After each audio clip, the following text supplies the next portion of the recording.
Assalamualaikum warahmatullahi wabarakatuh. Perkenalkan, nama saya Aisyah Nadia Anindita dari kelas 11 IPB, dan hari ini saya akan mempresentasikan peta imajinasi yang telah saya buat, yaitu cerpen.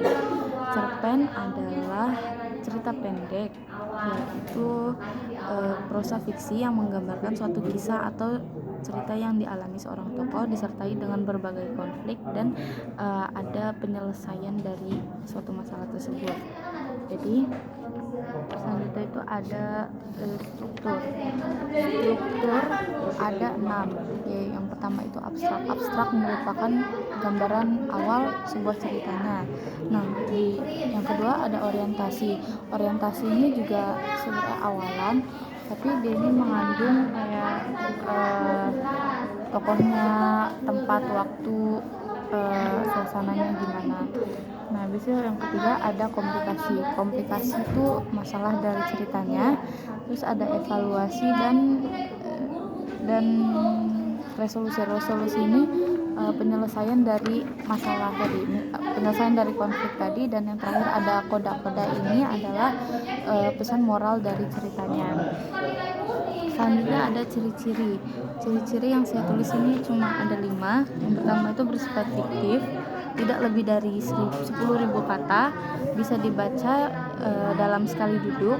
Cerita cerpen itu cerita yang singkat, dan pilihan kata adalah kata-kata yang mudah dipahami oleh pembaca.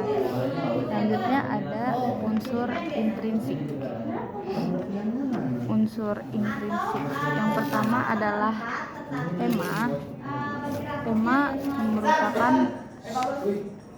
tema adalah pokok yang menjadi dasar pengembangan cerita. Yang kedua ada alur adalah rangkaian cerita yang memiliki hubungan sebab akibat sehingga membentuk suatu kesatuan. Itu ada alur maju, mundur, dan campuran. Selanjutnya itu ada latar itu adalah latar atau setting, meliputi keterangan tempat, waktu, suasana yang digunakan dalam suatu cerita. Selanjutnya ada tokoh dan penokohan. Tokoh itu kayak tokoh utama, terus tokoh tambahan, dan penokohan itu cara pengarang menggambarkan karakter tokoh dalam sebuah cerita.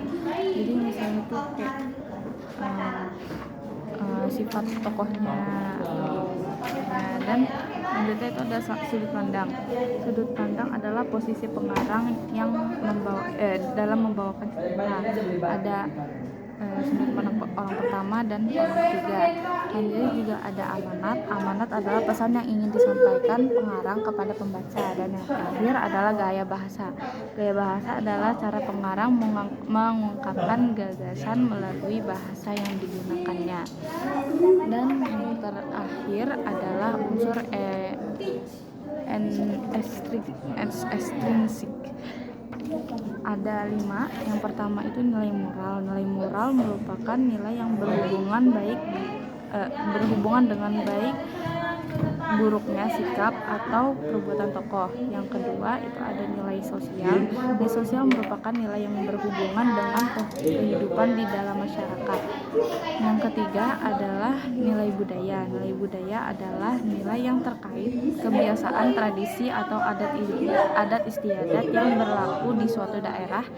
Dan nilai politik adalah nilai yang terkait permasalahan politik atau pemerintahan. Dan yang terakhir adalah nilai agama adalah nilai yang berhubungan dengan masalah keagamaan atau hubungan manusia dengan Tuhan. Itu saja yang bisa saya presentasikan pada hari ini. Terima kasih dan minta maaf karena masih banyak kurangnya. Assalamualaikum warahmatullahi wabarakatuh.